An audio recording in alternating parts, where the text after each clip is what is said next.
Life started when you hatched out of an egg on a coral reef, and as you took your first gulps of water, you were carried out on the ocean currents into the deep blue sea. Expressive, fair enough. Also, nice touch here. He's moved into darkness at the side of the stage because he's now in the deep blue sea. Clever. He has got to the space early. He's walked around that stage. He's done his pre-flight checklists. And he has decided, oh, if I stand here, I could be in the sea, and then the coral reef could be over there. And in a second, he'll point over to the coral reef. The coral reef doesn't exist there, but somehow in our minds, it kind of does. You grew up here for a few weeks, and now you're big and strong, and at the size of a mighty tic-tac. Brings the tic-tac. Nice touch. Why tell someone something when you can actually show them it? You're ready to come back to a coral reef and take on the world, but how are you going to get there? How are you going to get there? He poses a question.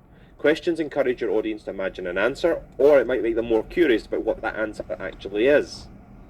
Because this isn't Finding Nemo. The friendly sea turtles aren't going to point you in the right direction. Finding Nemo. This is a good one. This is a cultural touch point. Now, what he's doing is, when he comes out on stage, there's his world that we're not part of. There is our world that he's not part of. And he mentions Finding Nemo to try and bridge that gap. He's mentioning something that I may have heard of. And I have. I've seen Finding Nemo. Later on, he'll mention Sound of Music. And these are cultural touch points. It's about trying to say our worlds are not as far apart as you think. He's going to mention things that we are familiar with.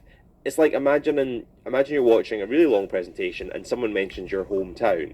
You're like, it's me.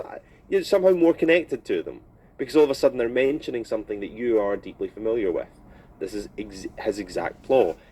He's going to talk about biodiversity in coral reefs. That's something people might not be familiar with, but Finding Nemo is. This is the real world, and you are a very small fish in a very big ocean.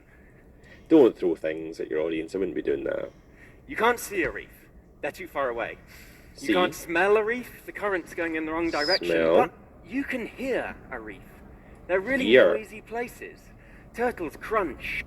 So what he's doing there is he's trying to, remember he said immerse yourself, so he's trying to plunge into the Pacific Ocean. Now he's talking about seeing, hearing, smelling. He's trying to make this a sensory experience.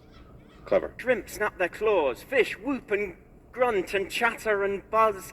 Julie Andrews should have had a snorkel, because the reefs are alive with the sound of music. Sound travels Second far cultural touch point. underwater, and so you can hear your way home. Or can you? Or can you? Question. Another question. We had that before.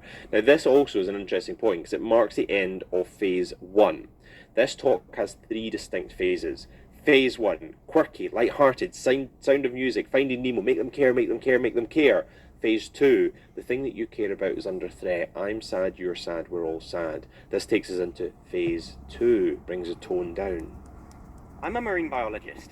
I study the sound of Australia's Great Barrier Reef using underwater microphones, and my most recent recordings reduced me to tears. Oh, emotion. Now,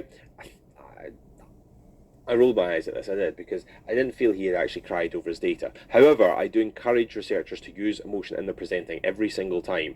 Now, you don't work on baby animals, I get that. You might think it's difficult to use emotion. It's not. You just use emotive words. You are human. You have emotions associated with your work. Tell me about them. I want you to tell me about the most frustrating day you ever had in the lab. I want you to tell me about the most exciting discovery that you ever made. These things will pass on. To give you an example, I have lots of shows that I tour around with, and one show is on imaging. And at one point, I show a thermal image. And I used to say, next I'm going to show you a thermal image of someone holding a scorpion.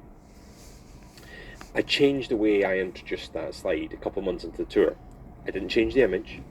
All I changed was the way I introduced it. And I said, instead of just saying, here's a thermal image, I would say, next, I'm going to show you one of my favourite images of all time. And it blows my mind every single time I see it. Here it is. And you know what would happen if I did that? Every single time, without fail, the audience would go, a little gasp. Now if I just said, here's a thermal image, flatline response, nothing. If I said, here's one of my favourite images of all time, it blows my mind every single time I see it. I bring it up on stage and they go, every single time, passing on emotion to the audience. In the last 5 years, climate change has decimated my reefs. Cyclones have smashed them to pieces. Marine heat waves have cooked the corals. The animals of that underwater orchestra are dead, and their once joyful chorus is a quarter of its previous volume. The symphony of the sea is being silenced. You can't hear your way home anymore. You're lost in the blue. So he slows things down, using silence to make his point. He also uses alliteration, cooked the corals, symphony of the sea being silenced, giving us sound bites that are easy to remember. And I'm only going to play a couple more seconds of this, because we've reached the end of phase 2. Remember phase 1 was quirky, light-hearted, Finding Nemo, Sound of Music,